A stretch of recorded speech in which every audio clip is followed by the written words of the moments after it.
I am absolutely delighted to have him here today. Sir Bob Geldof. We live in a period of historic cusp. This will be talked about in 300–400 years. We're undergoing and living through not just a crisis within the system, but a crisis of the system. To me, a sort of Renaissance man of today's world, looking one way towards his cultural activities and another way towards people around the world who really need help. And that ties in very much to me with what Hult is trying to do in developing their global student base.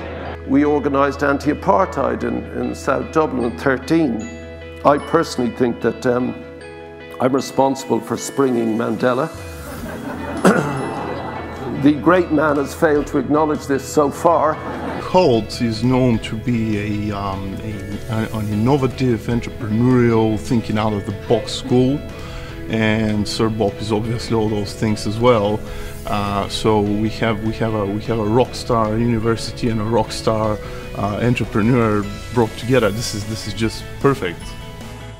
Now, there is no greater failure for a nation than it should produce a generation of children for whom it can't supply a future. The reasonable man adapts himself to the world. The unreasonable persists in adapting the world to himself. And I think that would be a fair description of most entrepreneurial types. Talked about his personal history and how that affected his humanitarian career. And I find that really inspiring. Trying to fight poverty together, because if we don't, then there's no way we can make the world a better place. I have so many things to thank you for. One, for being here today. Second, for such an inspirational speech. And the third one is for how you have passionately fought poverty in Africa, my part of the region where I come from.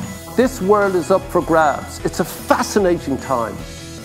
It's entirely plastic and malleable. Make it into what you want it to be.